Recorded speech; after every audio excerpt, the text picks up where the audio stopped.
বিসমিল্লাহ রহমানির রহিম। আসসালামু আলাইকুম। কেমন আছেন আমার প্রিয় বন্ধুরা? আশা করি যে যেখানে যে অবস্থানে থাকুন না কেন অনেক অনেক ভালো আছেন, সুস্থ আছেন, নিরাপদে আছেন। আমিও আল্লাহর অশেষ রহমতে আপনাদের সকলের দয় আলহামদুলিল্লাহ ভালো আছি। কাছে কিংবা দূরে, দেশ ও দেশের বাহির থেকে যে যেখান থেকে এই মুহূর্তে আমার এই ভিডিওটা দেখতেছেন, আমার এই ভিডিওটার সাথে যুক্ত আছেন, তাদের সবার প্রতি রইল আমার মন থেকে অনেক অনেক দোয়া এবং আন্তরিক ভালোবাসা।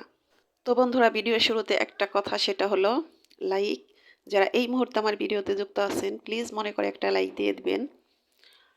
আর বন্ধুরা, এই তো দেখুন আপনাদের ভাই কিন্তু আমার উঠানে কাজ করতেছে। সেটা হলো, আমি কিছুদিন আগে আপনাদের বলেছিলাম যে আমার উঠানে যে জায়গাটুকু আছে সেখানে আমি সুন্দর করে মেরামত করে ওখানে কিছু সবজি লাগাবো। তো সবজির চারাও দিয়েছি, সে চারাগুলো গজিয়েছে। তো আপনাদের ভাইয়াকে বলার সাথে সাথে সে আমার এই কাজটি করে দিতেছে। তো আপনাদের ভাই এমনই একটা মানুষ, আমি কোনো কথা বলার সাথে সাথে আমার সে কাজগুলো করে দিতে একটু ভাবে না। তো আপনাদের ভাই তো অনেক কাজের লোক, সে কাজ ছাড়া থাকতে পারে না। আর আমি কোনো একটা কাজের কথা বললে সে একটু দেরি করে না, সাথে সাথে করে দেওয়ার চেষ্টা করে। তো এদিকে আমি রান্না বান্না করতেছি সকালে রান্নাঘরে, এদিকে সে এই কাজগুলো করে নিতেছে। তো ভালোই লাগতেছে, এটা আমার অনেক দরকার। আর এদিকে রমজানের জন্য কিছু চাল ডাল মুড়ি এগুলা এনেছে, তো সেগুলো আমি আজকে গুছিয়ে নিতেছি। তো এই তো এখানে আছে কিছু বিস্কিট, চানাচুর, এগুলো অনেক আগে আনা হয়েছে, কিন্তু সময়ের কারণে আমি এগুলো গুছাতে পারতেছি না, আজকে কিছু গুছিয়ে নিতেছি। আর এনেছে কয়েক রকম ডাল বেসন করার জন্য। তো আমি বেসন করি বরাবর, বুটের যে ডাল আছে সেই বুট ডাল দিয়ে কিছু চাল মিশিয়ে দিয়ে আমি বেসন করি। তো আপনাদের ভাই বলতেছে শুধু বেসন করলে তো হবে না, আবার তো বড়াও খেতে হবে। তো আমি তেলে ভাজা জিনিস খুব একটা খাই না, খুব কম খাই।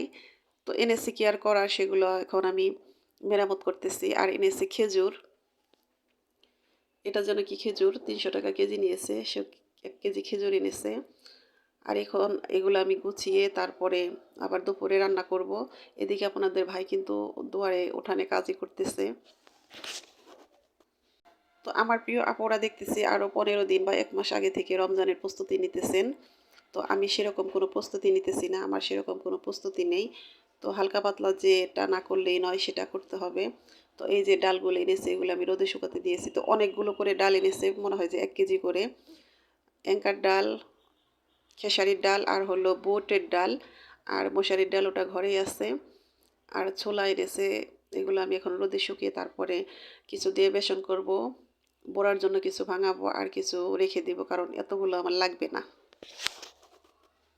তো বাপ ছেলে মিলেই তো দেখুন সুন্দর করে আমি যেরকম চেয়েছিলাম সেভাবেই করে দিতেছে। আর এদিকে আমি সব কিছু গুছিয়ে নিতেছি আমার মতো করে। এই তো মুড়ি এনেছে, সেই মুড়িগুলো এখন চেলে নেব। 1 বস্তা মুড়ি এনেছে। তো এই মুড়ি কিন্তু কয়েক রকম আছে, একটা আছে খেতে বেশি মজা না, ওই মুড়ি কখনো আনে না আপনাদের ভাই, এটা ভালো মুড়ি সেটাই এনেছে। আগে তো মুড়ি নিজে ভেজেই খেতাম, তো এখন আর সেটা করা সম্ভব হয় না, পারি না, একা একা এই কাজ করা যায় না। আর এদিকে চুলাটাই যে জুড়িয়েছি, কিন্তু এই চুলার মধ্যে আমি সময় দিতে পারতেছি না, চুলা এদিকে শুকিয়ে যাইতেছে। তো দুপুরের পরে হলো এই ভিডিওটা। তো আজকে শনিবার, হাটবার আমাদের এখানে, আপনাদের ভাই হাটে গেছিল। হাটে থেকে এই যে খসল্লা মাছ, নদীর খসল্লা মাছ বলে এটাকে, মাছটা খেতে কিন্তু খুব মজা। এই মাছগুলো এনেছে 1 কেজি মনে হয়। আর অনেক ধরনের সবজি বাজার এনেছে, এই তো দেখুন এখানে ধনিয়া পাতা এনেছে অনেকগুলো, ধনিয়া পাতার ভর্তা খাবে আপনাদের ভাইয়া। আর এনেছে কাঁচামরিচ, টমেটো, ফুলকপি, ব্রোকলি, তারপরে আলু আছে, পেঁয়াজ আছে, এগুলো ঘরে নিয়ে রাখা হয়েছে। বেগুন এনেছে, অনেকগুলো সবজি এনেছে। তা আমি বলতেছি এত সবজি খাবো কি করে? বললো যে সবজির সিজন তো চলে যাইতেছে, এখন একটু একটু খাও, পরে তো এই সবজিগুলো আর পাবা না। কথাটা ঠিক আছে। তো এবার কিন্তু আমার সবজি খাওয়া অনেক কম হয়েছে, কারণ লোকজন নাই বাড়িতে, এই কারণে সবজি খাওয়া হইতেছে না। বেশি লোক থাকলে কিন্তু সবজি খাওয়া হয় বেশি বেশি, খেতেও ভালো লাগে। তো এই তো এখন আমি এই যে ধনিয়া পাতাটার ভর্তা করব, আমার কিন্তু রাত হয়ে গেছে অলরেডি, এটা কিন্তু সন্ধ্যার পরের ভিডিও। তো এই ধনিয়া পাতার ভর্তাতে কিন্তু আমি কিছুই দিব না, শুধু কাঁচামরিচ আর এই ধনিয়া পাতা দিয়ে ভালো করে ভেজে সিদ্ধ করে তারপরে ভর্তাটা করব। ভর্তার শেষে শুধু তেলটা দিয়ে দিব। তো এই ভর্তাটাই কিন্তু অনেকভাবে খাওয়া যায়, অনেকে অনেক রকম করে খায়। রসুন পেঁয়াজ কালো জিরে দিয়েও খাওয়া যায়, আবার কালো জিরা ছাড়া রসুন পেঁয়াজ দিয়েও খাওয়া যায়। তো ধনিয়া পাতার ভর্তায় আমার মনে হয় যে কোনো কিছু না দিলেই বেশি ভালো লাগে, শুধু কাঁচামরিচ আর সরিষার তেলটা ব্যবহার করলেই খেতে বেশি ভালো লাগে, ওটার ফ্লেভারটা ভালো পাওয়া যায়। তো এখন আমি এই তো মাছটা রান্না করব। আর এটা কিন্তু নদীর মাছ, সে কারণে কিন্তু এই মাছটা আমি ভাজি করব না, ভেজে রান্না করব না, টাটকা মাছ টাটকাভাবে রান্না করব। আর এর সাথে কিন্তু আদা রসুন পেস্টও দেব না। তো দিয়ে দিলাম তেলের মধ্যে কিছু পেঁয়াজ কুচি। তো পেঁয়াজ কুচি ব্রাউন কালার হয়ে গেলে এখানে দিয়ে দেব কিছু আস্ত জিরা। তো জিরাটা দিয়ে তারপরে এর সাথে সাথে দিয়ে দিলাম কাঁচামরিচ পেঁয়াজ। তার মধ্যে দিয়ে দেব ধনিয়া গুঁড়ো, হলুদ গুঁড়ো আর হলো মরিচের গুঁড়ো। তো যেহেতু এটা বেগুনের তরকারি আর নদীর মাছ, সে কারণে কিন্তু আমি শুকনা মরিচের গুঁড়োটা একদম কম করে দিয়েছি। শুধু কাঁচামরিচ দিয়ে রান্না করলে আরও বেশি ভালো লাগে। তারপর আমি একটু দিয়েছি কম করে। তো বেগুনের তরকারিতে কিন্তু সবসময়ই দেখবেন যদি কিনা শুকনা মরিচের গুঁড়োটা কম দিয়ে কাঁচা মরিচটা দিয়ে খাওয়া যায় তাহলে বেশি মজা লাগে, আপনারা ট্রাই করে দেখতে পারেন। তো এখন আমি এই তরকারিটাকে ভালো করে কষাবো, বেগুনটা ভালো করে কষিয়ে তারপরে এর মধ্যে দিয়ে দিব হলো টমেটো আর ওই মাছটা দিয়ে একটু লাড়াচাড়া করে তারপরে ঝোল দিয়ে এটাকে রান্না করব। তো নদীর মাছ কিন্তু খেতে এমনিতেই মজা, সে কারণে এই মাছটা ভাজার কোনো প্রয়োজন হয় না।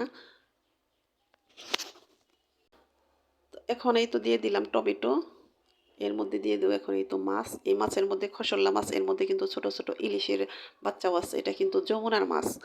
আমার শ্বশুরবাড়ি এদিকে কিন্তু নদীর মাছ আসে হলো চোহালি নদী, যমুনা, ওখান থেকে আসে। তো এই সিজনে এই সময়ে এই মাছটা পাওয়া যায় বেশি। তো আমাদের তো অনেকানে আরেকটা আছে হলো ই মাছ, 3 কাটা কি মাছ জানি বলে, আমি মাছের অত নাম জানি না, কিন্তু খেতে কোনটা ভালো লাগে সেটা বেশ ভালোই বুঝি, কিন্তু মাছের নাম আমি অত বলতে পারি না। তো বন্ধুরা, জানি না কোন কোন প্রাণপ্রিয় বন্ধু এখন আমার এই ভিডিওটার সাথে আছেন। তো আবার মনে করিয়ে দিচ্ছি, যদি লাইক দিতে ভুলে যান প্লিজ বন্ধুরা মনে করে একটা লাইক দিয়ে আমার ভিডিওটা কন্টিনিউ করেন। আর আমি আপনাদের অনেকের ভিডিওতে কন্টিনিউ করতে পারতেছি না, থাকতে পারতেছি না, অনেক ব্যস্ততার মধ্যে আছি। তো আমি আপনাদের সাথেই আছি, আপনাদের কিন্তু ভুলে যাইনি, সামনেও আপনাদের সাথেই থাকবো ইনশাল্লাহ। বন্ধুরা, আমার কথা ও কাজে হয়তো অনেক ভুল আছে, প্লিজ সে ভুলগুলো ক্ষমা সুন্দর দৃষ্টিতে দেখবেন।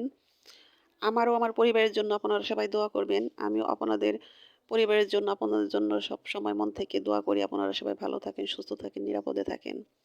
এই দোয়া আপনাদের জন্য আমার মন থেকে সব সময় থাকবে ইনশাআল্লাহ। তো বন্ধুরা, আজকের মতো এখানেই বিদায় নেব। আমার ভিডিওটা কেমন লাগলো অবশ্যই আমাকে কমেন্ট করে জানাবেন। তো আল্লাহ হাফেজ, আসসালামু আলাইকুম।